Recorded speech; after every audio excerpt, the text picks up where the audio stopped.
तुझे ना देखूं तो चैन मुझे आता नहीं है, एक तेरे सिवा कोई और मुझे भाता नहीं है। कहीं मुझे प्यार हुआ तो नहीं है, कहीं मुझे प्यार हुआ तो नहीं है। तुझे ना देखूं तो चैन मुझे आता नहीं है। क्या बात है। प्यार बिल्कुल हो चुका है आपसे, जनता आपसे बहुत प्यार करती है और जिस खूबसूरत और मखमली आवाज के साथ इस समय मैं मौजूद हूं वो किसी भी कहा जा सकता है कि इंट्रोडक्शन के मोहताज नहीं है। जी हाँ, यूथ आइकन सिंगर विशाल श्रीवास्तव हमारे साथ मौजूद हैं पब्लिक फर्स्ट के इस खास प्रोग्राम में। आपका बहुत बहुत स्वागत है विशाल जी। आशुतोष भैया, सबसे पहले मैं बहुत बहुत धन्यवाद आपके चैनल को करूंगा, आपको करूंगा और बहुत अनेकों बधाई। आपका चैनल नेशनल चैनल बन गया हमारा पब्लिक फर्स्ट। बहुत बहुत शुक्रिया विशाल जी। विशाल जी, क्योंकि गाने का जो है आपका जो अंदाज है जी, बिल्कुल कुमार शानू जी बिल्कुल आपके अंदर ऐसे आ जाते हैं। मैं आपकी जिंदगी के उन पन्नों को पलटूं उससे पहले मैं चाहूंगा कि चूंकि आपने इस शो की शुरुआत से पहले मुझे बताया था कि आप कुमार शानू जी को अपना आदर्श नहीं भगवान मानते हैं। मैं भगवान मानता हूँ और वो मेरे रोम रोम में नहीं, मेरे ब्लड में। तो उन्हीं की आवाज में एक आपकी अगर गाना और हमारे दर्शकों के बीच में आ जाए। जी जरूर। जब से तुझे देखा दिल को कहीं आराम नहीं, हो मेरे होठों पे एक तेरे सिवा कोई नाम नहीं। बन गया हूँ मैं तेरा दीवाना, धीरे धीरे से दिल को चुराना। ये गानों से दिल चुराने का आपका सफर तो काफी पुराना है, लेकिन दर्शकों यूथ फर्स्ट पे आज विशाल जी को लाने का एक बहुत ही बड़ा रीजन है। वो तमाम जो हमारे युवा ये सोचते हैं कि संघर्ष तो सिर्फ ताकतवर को मिलती है, अमीरों को मिलती है, जो सक्सेस है उनको मिलती है, और कहीं ना कहीं अपनी कमियों को हम मजबूरियों के बीच छुपाते हैं, परिस्थितियों का हम हवाला देते हैं। लेकिन आज जो संघर्ष की दास्ता आज आपके सामने पब्लिक फर्स्ट के यूथ फर्स्ट के प्रोग्राम के जरिए मैं सामने लाने की कोशिश कर रहा हूं, उसको देखने के बाद निश्चित तौर पे आपकी आंखें भी भर आएंगी, रोंगटे भी खड़े हो जाएंगे। लेकिन उससे ज्यादा हम ये चाहते हैं कि आप वो प्रेरणा हासिल करें कि इस दुनिया में अगर आप किसी चीज से बहुत ज्यादा मोहब्बत करते हैं, कोई लक्ष्य को आप पाना चाहते हैं, तो उसे रोकने से आपको कोई नहीं रोक सकता है। विशाल जी की कहानी कुछ ऐसी है। एक साइकिल रिक्शा वो चलाते थे, महज 5वीं तक पढ़े, आप कभी गौर करेंगे, सिर्फ 5वीं तक। लेकिन उससे पहले विशाल जी मैं आपसे पूछूं, मैं वो एक्स फैक्टर का वो वीडियो भी यहाँ पर एक बार फिर दिखाना चाहूंगा कि आप किस तरह से आपने अपने सफर की शुरुआत की और उससे आप कैसे दिखते थे। देखिए कि एक सफर है सुहाना, यहाँ कल क्या हो। मेरा नाम विशाल श्रीवास्तव है, मैं यूपी कानपुर से रहने वाला हूँ और मेरी उम्र है 31 साल। हाल क्या है दिलों का न पूछो सनम, आपका मुस्कुराना गजब ढा गया। हाल क्या है दिलों का न पूछो सनम। इस साल 2011 की जी 2011 में ये शो आया था। मैं चाहूँगा कि आप बताएं कि उस समय कैसी परिस्थिति थी, आप क्या करते थे और संगीत का सफर आपका कैसे शुरू हुआ? जब मैं ये 2011 में एक्स फैक्टर, तो मैं दिल्ली में रिक्शा चलाता था। मैंने बताया साइकिल रिक्शा, तो साइकिल रिक्शा नहीं, पहला साइकिल रिक्शा तो बहुत पहले चलाता था, लेकिन साइकिल रिक्शा चलाने के बाद ही ऑटो रिक्शा सीखा मैंने। तो मैं वहाँ नई दिल्ली हर रोज जाता था, अजमेरी गेट साइड के। राजधानी आती थी सुबह और राजधानी से कोई उतरेगा, कोई डायरेक्टर, कोई म्यूजिक डायरेक्टर या कोई भी, तो मैं उनके सामने गाना गाऊंगा और वो मुझे लेके जाएंगे। तो इसी तरीके से जब उस दिन मैं एक सवारी को लेके नोएडा परी चौक छोड़ रहा था, रिटर्न में मैंने देखा कि इस शो के बैनर लगे हुए थे और किसी स्कूल के अंदर ये ऑडिशन चल रहे थे। मेरे जीवन का सबसे पहला ये था, हिम्मत की थी, क्योंकि मैंने संगीत नहीं सीखा था। मुझे लगता था कि संगीत बिना सीखे शायद आपको मौका नहीं मिलेगा। मेरा वर्दी था, मेरी दाढ़ी बड़ी हुई थी, गमछा डाला हुआ था, तो वहाँ देखा जाके तो पसीने छूट गए। लाइन लगी हुई है, कोई गिटार लेके, कोई हम कुछ करता ना, मैं क्या गाऊंगा। तो देखा भैया, हमने कहा लाइन में लग जाओ। आज मैंने उस दिन सोच लिया था, मैंने कहा जय माता दी, आज लग जा विशाल, आज नहीं तो फिर कभी नहीं। तो मैं लग गया लाइन में। तो किस्मत इतनी अच्छी थी कि वो आप देख ना रियलिटी शूट होता है, जो पब्लिक कितनी भीड़ लगी ऑडिशन, तो रियलिटी शूट करते हुए एक्स फैक्टर की टीम और आदित्य नारायण साहब, तो बोले उनकी नजर मेरे पे, क्योंकि मैं वर्दी में मैं ही दिख रहा था, एक गमछा डाले हुए एक अलग सा आदमी मैं ही दिख रहा था। तो बोले आप क्या करते हैं? तो मैंने कहा जी मैं तो रिक्शा चलाता हूँ। अच्छा ये ऑटो रिक्शा आपका है? मैंने कहा जी मेरा तो नहीं, किराए का है। हाँ पर मैं इसको चलाता हूँ, नाइट में चलाता हूँ, घर जा रहा था तो मैंने कहा आज आजमा लेता हूँ। तो उन्होंने कुछ सुना तो मैंने किशोर दा का गाना सुनाया। कौन सा गाना था? तुम्हें कोई और देखे तो जलता है दिल, हो बड़ी मुश्किलों से फिर संभलता है दिल, क्या क्या जतन करते हैं तुम्हें क्या पता, ये दिल बेकरार कितना ये हम नहीं जानते, मगर जी नहीं सकते तुम्हारे बिना। ये मैंने गाना सुनाया उनको। ये बाहर जब आप खड़े हुए बाहर सुनाया तो उन्होंने हमको सुन लिया गाना, वो पीछे गए। पीछे के बाद उन्होंने उनकी टीम से लोग आए, ये एक्स फैक्टर वालों की टीम से, सोनी टीवी कर रहा था और इसमें फ्री मेंटल प्रोडक्शन, तो आए वो हमको लेके अंदर। वहाँ देखा जाके तो सब अपने जो डायरेक्टर जो भी प्रोड्यूसर है सब लोग बैठे हुए थे। तो म्यूजिक दादा आदरणीय श्री मुकेश परमार जी बैठे हुए थे। तो उन्होंने बड़े प्यार से बोला बेटा, तो मैं तो घबरा गया क्योंकि पहली बार था ना। वैसे रोड पे चलते हैं दोस्त यारों में, कहीं ऑटो रिक्शा में जहाँ पे खड़ा होता था मैं, वहाँ गा रहा हूँ, वो चलता था, वो एक प्रैक्टिस थी। गुनीजन लोगों के सामने गाना, पढ़े लिखे लोग, संगीत के वो माने हुए गुरुजन। तो जब मैंने गाया तो मैंने गाया शानू दा का तू मेरी जिंदगी ऐसे करता। अरे बाप, हर जख्म दिल का तुझे दिल से दुआ दे, हर जख्म दिल का तुझे दिल से दुआ दे, खुशियाँ तुझे गम सारे मुझको खुदा दे, तुझको भुला ना पाया मेरी बेबसी है, तू मेरी जिंदगी है, तू मेरी हर खुशी है। तो मैंने ये गाना सुनाया साहब। ऐसे मैंने 2-4 गाने सुनाए। आप तो गाने सुना रहे हैं और मैं आप अपने गानों के साथ साथ सफर भी जो करवा रहे हैं जी, तो मैं उसको विजुलाइज कर पा रहा हूँ कि किस तरह से। अच्छा कोई फॉर्मल ट्रेनिंग नहीं, कोई अपने औपचारिक इसकी कोई नहीं, मैंने सीखा बस ये, जब गुरुजन को सुन मतलब शानू दा को मैं दिल की बात कैसे सुनते थे दादा को, जैसे कि पहले मेरे पास देखिए पहले मेरे पास कुछ नहीं था। मैं ऐसे ही कहीं रेडियो पे, कहीं चाय की दुकान पे, कहीं टीवी पे बज रहा है, कहीं ऐसा सब होता था उस पे। हमें पता चला कि आप सब्जी का भी ठेला लगाते थे। मैं बीच में आपको से रोक रहा हूँ, क्या वो सब्जी का जब ठेला लगाते थे और सब्जी बेचने के वक्त जो आप आवाज लगाते थे उसका भी कुछ असर होता था? देखिए मैं या गा के ही आप सब्जी बेचते थे, किस तरह का अंदाज रहता था आपका? आशुतोष जी, मैं पहले आपको ये सब्जी वाला तो थोड़ा सा मैं बाद में आता हूँ, लेकिन पहले बता देता हूँ। जब मैं 8 साल का था तो दिल्ली में आजादपुर, बहुत फेमस जगह आजादपुर मंडी, फल मंडी, तो वहाँ आजादपुर बस डिपो के बगल में ना चाय की दुकान हुआ करती थी। अच्छा। तो वहाँ हमारे सेठ का रेडियो होता था और उस टाइम वो अपना रेडियो अमीन सानी साहब के सब बड़े अच्छे चलते थे।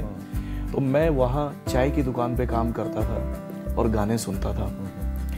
और रात को जब सेठ चले जाते थे दुकान बंद करके, मैं उसी बेंच पे सोता था ना, तो मैं उनसे हाथ जोड़ के विनती कर देता था। मैंने कहा सर ये अगर रात भर चलता रहेगा ना सर, तो मैं बहुत आभारी रहूँगा।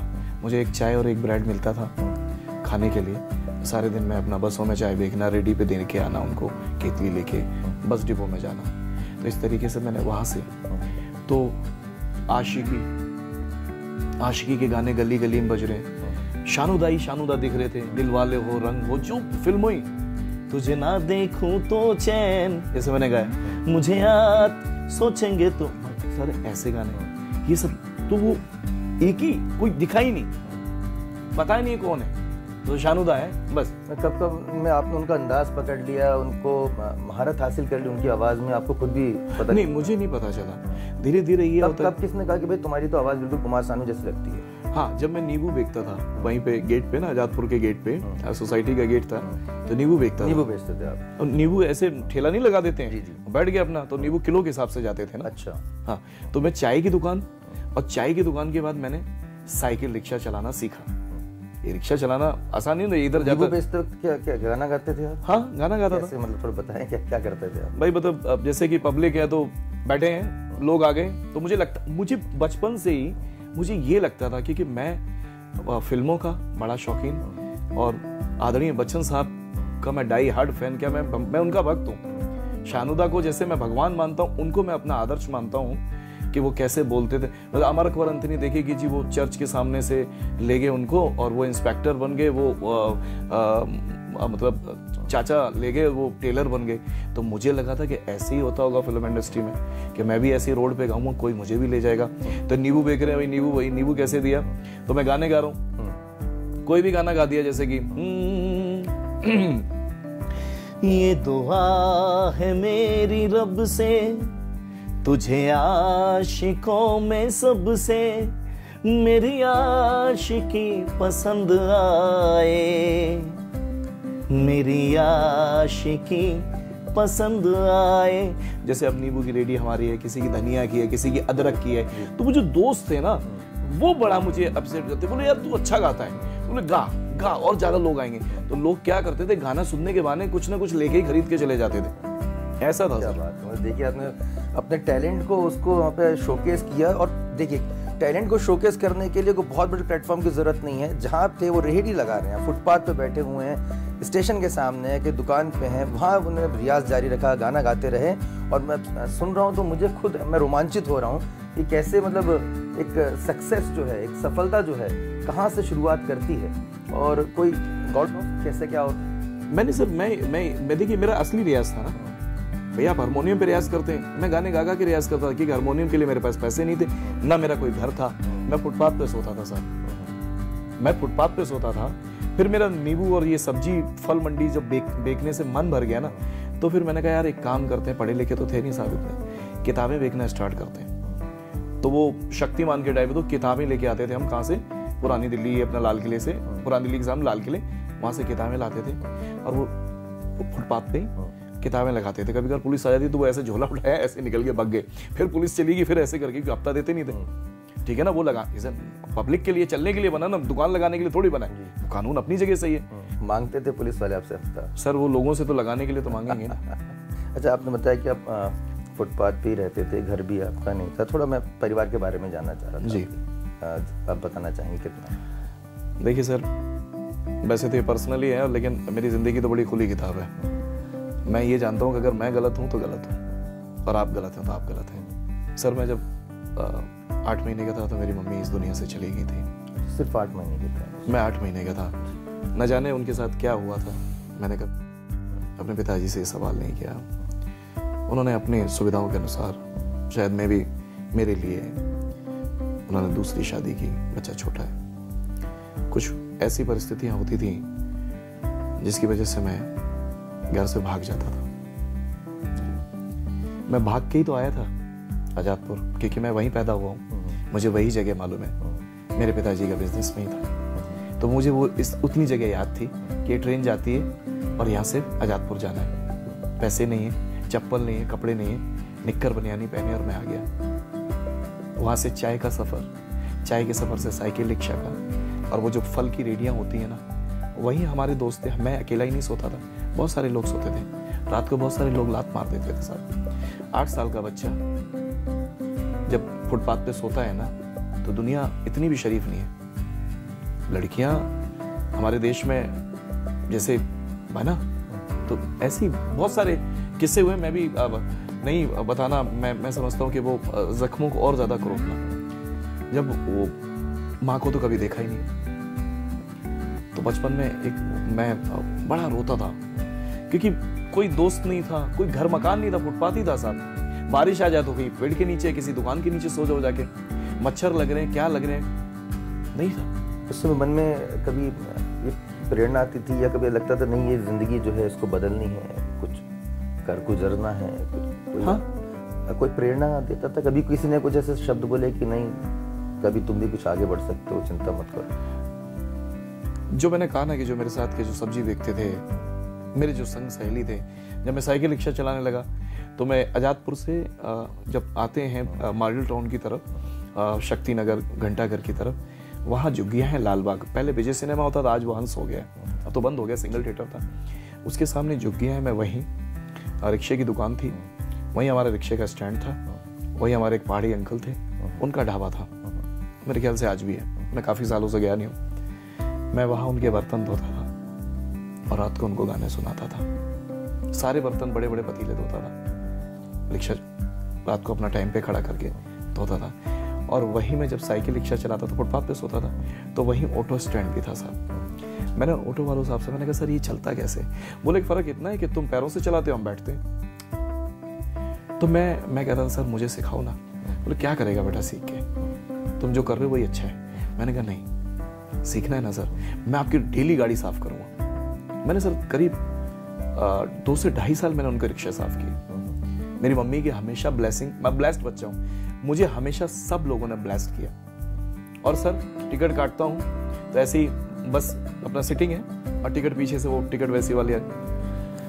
कैसी जिंदगी होगी, हर तरफ खुशी होगी, इतना प्यार दूंगा तुझे ऐ मेरे सनम, तेरे लिए मर के भी दिखाना है, हद से गुजर जाना है, धीरे धीरे प्यार को बढ़ाना है, हद से गुजर जाना। तो जैसे ये शुरू करता था ना लोग पब्लिक पीछे, और मैं भी स्टाइल में, मतलब मुझे लगता था कंडक्टर पैसे लेना भी भूल जाता होगा।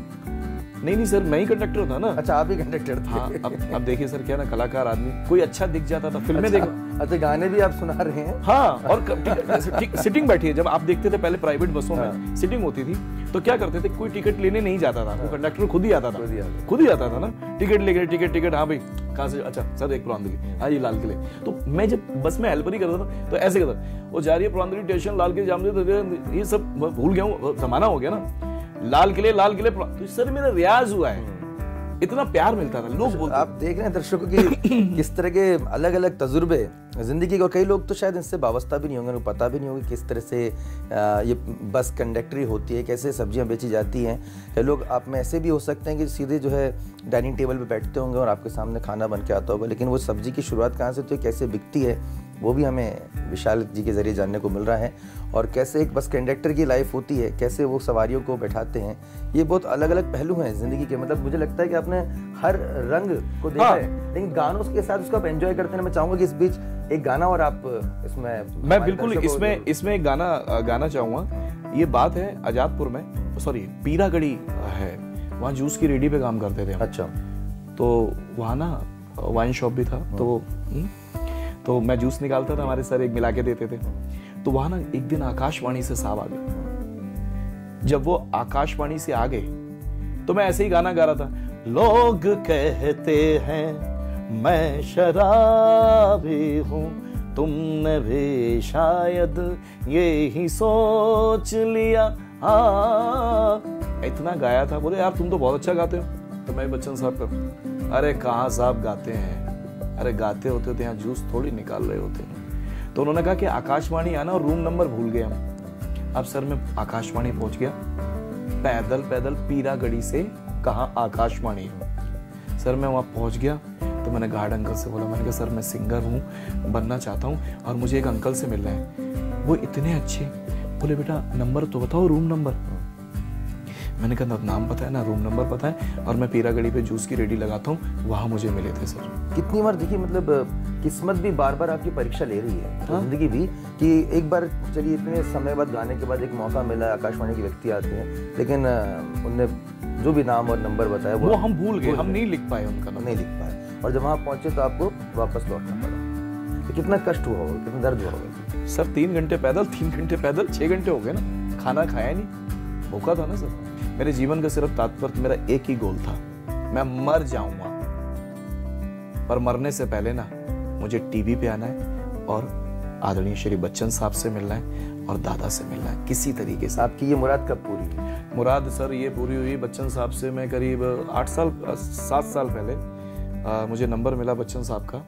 मैंने उनको लिखा, मैंने कहा आदरणीय सर सबसे पहले आपको चरण स्पर्श करता हूँ, मेरा नाम साहब ये विशाल श्रीवास्तव है और ऐसे से सर मैं एक्स फैक्टर में आया था और सर मेरी बड़ी तमन्ना है कि मैं आपको एक बार प्रणाम कर सकूं। तो उनका रिप्लाई आया करीब 3-4 महीने के बाद। यहीं के एमपी के ही वो हैं, बहुत बड़े विलन के रोल किए उन्होंने, सर हैं, उनकी बुक की लॉन्चिंग थी तो वहाँ बच्चन साहब आ गए।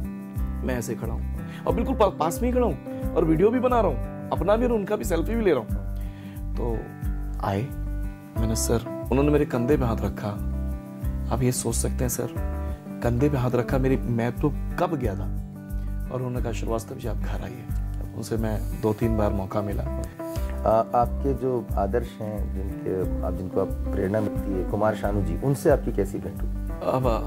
अब दादा से तो ये राइजिंग स्टार में मुलाकात हुई ना, क्योंकि मैं दादा का इतना बड़े मेरी दीवार पे ना फोटोज है दादा की लगी हुई हैं, अनगिनत फोटोज लगी हुई हैं। आपने एक मूवी देखी होगी शाहरुख साहब की आई थी फैन करके, उसी की तरह से मैं, मतलब दादा सो रहा हूं तो दादा, जाग रहा हूं तो दादा, नहा रहा हूं तो दादा, जहां भी जा रहा हूं तो दादा। और दादा की बदौलत साहब मुझे एक और नेशनल टीवी करने का मौका मिला और दादा साक्षात आए, मैं तो बहुत रोया था। मैं इनको संगीत का भगवान मानता हूँ। मन्ना डे साहब ये सर संगीत के भगवान है और इनके भगवान शानूदा के भगवान ये लोग, ठीक है ना सर, और मेरे भगवान दादा। तो सीखा है मैंने सर। तो कुमार शानू जी ने जब आपसे पहली बार मुलाकात की, मिले, हाँ, क्या कहा? दादा ने एक ही बात बोली। हाँ, ये किस्सा था छोटा, मैंने उस नेशनल टीवी पे बोला तो दादा ना श्री फोर्ट में आए थे, तो उनके बाउंसर थे। तो मैंने दादा का गाना, जैसे ही दादा निकले मैंने कहा गा ही देता हूँ, मिलूंगा बाद में, क्या पता देख के वो कहेगी यार ये तो मेरी आवाज है, इसको बुला लो। तो मैंने गा दिया, मेरा दिल भी कितना पागल है, ये प्यार तो तुमसे करता है, पर सामने जब तुम आते हो, पर सामने जब तुम आते हो, कुछ भी कहने से डरता है, ओ मेरे साजन, ओ मेरे। वैसे बाउंसर ने थप्पड़ मार दिया था मेरे को। अरे अब नहीं मिल पाया, तो शानूदा की गलती नहीं, तो उनका प्रोटोकॉल है। और वो दादा निकल गए, दादा स्टेज पे चढ़ गए और मैं जैसे ही तो उसने थप्पड़ मार के भगा दिया। तो दादा का बड़प्पन देखो, बाबा रे, लव यू दादा। शानूदा आपके पब्लिक फर्स्ट चैनल के माध्यम से काश ये एपिसोड दादा देखे और 22 मिनट का सौभाग्य मिला colours rising star season 2। Thank you colours, thank you rising star.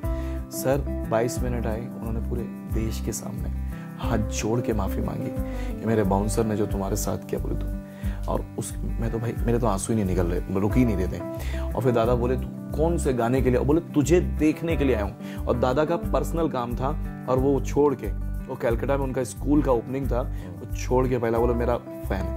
विशाल भाई, आपके तमाम जितने संस्मरण है, आपके अनुभव है, सुनते सुनते एक अलग ही प्रेरणा का एहसास हो रहा है। मैं चाहना चाहूँगा कि इस आखिरी मकाम पे कि आने वाले दिनों में आपके लक्ष्य क्या है, और उसके बाद मैं आपसे पूछूंगा कि हमारे युवाओं को आप क्या यहाँ पे प्रेरणा देना चाहेंगे, क्या कहना चाहेंगे? सर देखिए, मेरा सपना जैसे कि मैंने बताया कि मेरे को प्लेबैक सिंगर बनना है। मैंने 2 फिल्मों में भी कंप्लीट किया है। अच्छा, क्या नाम?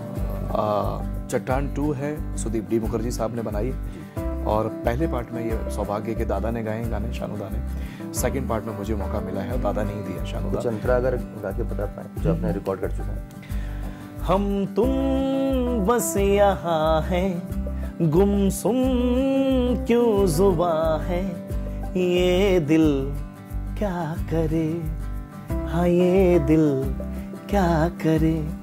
ये सुदीप डी मुखर्जी साहब की फिल्म है और दादा के स्टूडियो में गाने का सना में मौका मिला। कितने बड़ी क्या कि पहले पार्ट में दादा ने गाया, दादा ने और सुदीप जी ने खुद बोला, दादा ने खुद बोला कि नहीं सुदीप जी विशाल को भी 2 चार। तो अंतराल उन्हीं की फिल्म है। और चट्टान है। अंतराल दूसरी मूवी अंतराल, और पहली इसका भी कोई गाना अगर अंतराल के तो मैं नहीं गा सकता हूँ, अभी रिकॉर्ड किया है। ये तो ऑलरेडी पब्लिक हो चुका है, अंतराल का नहीं, क्योंकि एक समय आप फुटपाथ पे सोते थे। आज की जिंदगी किस तरह की है, किस तरह का परिवार है आपका? परिवार के बारे में जानना चाहेंगे, कहाँ रहते हैं, कैसे रहते हैं, उनके बारे में। जी, हमारी धर्मपत्नी जी को जो मेरा जैसे कि सपना था कि टीचर बनाना चाहता हूँ, मैंने उनको बीएड कराया, ग्रेजुएशन कंप्लीट बीएड किया उन्होंने। फिर उनको एक पार्लर का भी शौक था, थोड़ा कुछ मेडिकल इश्यूज हो गए, उन्होंने कुछ प्राइवेट टीचिंग की, पब्लिक मतलब गवर्नमेंट नहीं मिला, और कुछ उनकी हेल्थ इश्यूज़ को लेके फिर उन्होंने कहा मैं टीचिंग नहीं करूँगी, तो मैं उन्होंने ब्यूटिशियन का कोर्स कराया, और उनका एक पार्लर है। और मैं यहाँ साउथ दिल्ली में रहता हूँ, कालकाजी में, और मुंबई रहता हूँ मैं लोखंडवाला में। तो मेरी बिटिया थी, छोटी थी, अभी मेरी बिटिया 9th में है, और बेटा है मेरा। क्या नाम है दोनों का? हर्षिता श्रीवास्तव एंड नमन श्रीवास्तव जी। तो ये दोनों मेरे बेटा बेटी हैं, और यहाँ रहते हैं। मैं ज़्यादातर, आप जानते हैं, हम तो शोज़ वगैरह दिल्ली से होते हैं, अपने उत्तर प्रदेश, MP, सब जगह, या हर जगह पूरा दिल्ली, और मैं बॉम्बे भी जाता हूँ उनके लिए, लेकिन मेरे लिए मेरी फैमिली पहले। तो मेरे अपने का एक गाना किशोरदा का मैं गा लेता था। मैं चाहूँगा आप हमारे दर्शकों को भी सुनाएं। आँखों में नींद न होती, आंसू ही तैरते रहते, ख्वाबों में जाते हम रात भर, कोई तो गम अपना था, कोई तो साथी होता। तो इस गाने से इतना मेरा अटैचमेंट के खन्ना विनोद साहब गा रहे हैं गाना, उसमें उनकी माँ की तरह वो आते हैं। तो कोई तो गम अपना था, कोई तो साथी होता, कोई होता जिसको अपना हम अपना कह लेते, यारो पास नहीं तो दूर ही होता। सॉरी, गा नहीं पाऊंगा भैया। तो आप भावुक हो रहे हैं बिल्कुल निश्चित तौर पर, लेकिन आपने कई लोगों को, हजारों लोगों को इस प्रोग्राम के माध्यम से प्रेरणा देने जा रहे हैं, और मैं कहूँगा कि उन आंसू को नहीं, ये खुशी के आंसू बने आपके। हाँ। जिस तरह से आपने मेहनत की है, संघर्ष किया है। और मैं इस प्रोग्राम के एंड में चाहूँगा, यूथ फर्स्ट का ये प्रोग्राम है, हम इस प्रोग्राम का मकसद है हम युवाओं को प्रेरणा दे सकें, उन असल यूथ आइकन तक उनको दिखा पाएँ, क्योंकि चकाचौंध में कुछ और दिखता है, हमारे युवा किसी और को फॉलो करने लग जाते हैं। हाँ। लेकिन अगर वो असली संघर्ष देखना चाहते हैं तो हम कोशिश करते हैं उन लोगों से, उन शख्सियतों से आपको मुलाकात कराना, उनके जीवन के पहलुओं के बारे में बताना कि संघर्ष कितना करना पड़ता है एक छोटी सी सक्सेस को हासिल करने के लिए। तो हम चाहेंगे यूथ फर्स्ट के तमाम जो हमारे जो युवा हैं और सभी साथी जो देख रहे हैं वो प्रेरणा लें विशाल से। विशाल, मैं चाहूँगा कि आप आखिर में एक गाना हमारे युवाओं को डेडिकेट करें कि वो किस तरह से अपने जीवन को तराशें, किस तरह से आगे बढ़ें। मैं एक नहीं 2 गाऊंगा, और यूथ के, देखिए, पब्लिक फर्स्ट चैनल का तो मैं फिर एक बार धन्यवाद करता हूं कि सर, आप सबसे बड़ी बात है कि आप आज की जनरेशन, जो हमारे युवा लड़के और लड़कियां हैं, एक बार फेल हो गए तो जी फांसी लगा ली, कहीं कुछ हो गया, अरे क्यों भाई, उससे तो पूछो आपके माँ बाप के दिल पे क्या बीतेगी, आपके पीछे पब्लिक। कभी भी ना एक बार फेल हो गए ना दूसरी बार कोई चलेगा भाई, पर आप हिम्मत नहीं हारोगे ना, आप हमेशा सक्सेसफुल मिलेगा। मैं कभी स्कूल कॉलेज नहीं गया हूँ, आपको मैंने बोला किस्तों में पढ़ाई की है मैंने, 2री क्लास पढ़ी, 4थी पढ़ी, ठीक है ना, उसके बाद 5वीं के पेपर ही नहीं दिए। तो ऐसी जरूरत नहीं है सर, पढ़ाई लिखाई बहुत जरूरी है। जिस तरह से आप अंग्रेजी के शब्दों को भी कहीं ना कहीं मिश्रित कर लेते हैं, मसलन ब्लेसिंग्स आप बोल रहे हैं, उसको उच्चारण में कोई दोष नहीं है। और आपकी बातचीत से मुझे भी कहीं से भी नहीं लगा कि आप सिर्फ 5वीं कक्षा। देखिए, ये भी बड़ी अनूठी बात है। कोई कहे चांदी, कोई कहे सोना, इंसान है मिट्टी का खिलौना। कोई कहे चांदी, कोई कहे सोना, इंसान है मिट्टी का खिलौना। जीवन तो है एक सफर हो, कब खत्म हो क्या खबर क्या खबर, आशिकों के इन धागों को जीवन भर सुलझाना है, किस्मत का तो यही फसाना है। तो ये सर गाना चलता था हमारे दादा शानू दा। और यूथ के लिए कहना चाहूंगा, जिंदगी हंसने गाने के लिए है पल दो पल, इसे खोना नहीं खो के रोना नहीं, इसे खोना नहीं खो के रोना नहीं। जिंदगी हंसने गाने के लिए है पल दो पल। बहुत बहुत शुक्रिया विशाल, और आपके जो जिंदगी का सफर है ऐसे आगे बढ़ते रहे, आप ऐसे लोगों को प्रेरणा देते रहें, आप नए नए मकाम हासिल करें और इस मकाम पे भी पहुंचे कि जिन लोगों को भी आप संघर्ष करते देखें तो उन्हें भी आप कुमार शानू की तरह से लिफ्ट कर। नहीं, मैं बिल्कुल सर, मैं आज ही कोई आए थे 200 किलोमीटर से, देखिए आज आपके स्टूडियो आया हूँ, तो वो 200 किलोमीटर से मिलने के लिए मुझसे आया, मैं मिला तो मैंने कहा यार देखो होटल की क्या चाय पियेंगे, चलते हैं अपने चाय की दुकान पे भी काम किया ना साहब अपन ने, तो चाय की अब रवि भैया मिल गए हमको, तो हमने कहा भैया 2 मलाई मार के और पानी कम करके चाय जरा स्पेशल बना, बड़ी अच्छी चाय बनाई। फिर उन्होंने वो गाना गाते हैं, हमसे लोग क्या जुड़े रहते हैं, लोग जुड़ते हैं क्या कि भैया आपने जैसे किया हम भी कर सकते हैं। तो मैं तो सर इतना बड़ा म्यूजिक डायरेक्टर या कोई वो तो नहीं, लेकिन मैं कोशिश करता हूँ अपने सोशल मीडिया के जरिए, मैंने उन्हें बुलाया, उनका गाना लाइव किया और उनको मैंने इनको भी सपोर्ट कर। बहुत बढ़िया, आपने जो भी छोटे प्रयास आप कर रहे हैं, हम भगवान से, ईश्वर से प्रार्थना करेंगे कि ये प्रयास आपके और भी बड़े हों, और तमाम जो यूथ हैं वो देख रहे हैं, निराश नहीं होना है, आगे बढ़ते रहना है और देखते रहिए यूथ फर्स्ट, सिर्फ पब्लिक फर्स्ट पर, सर्वदा भारतीय, सर्वदा भारतीय।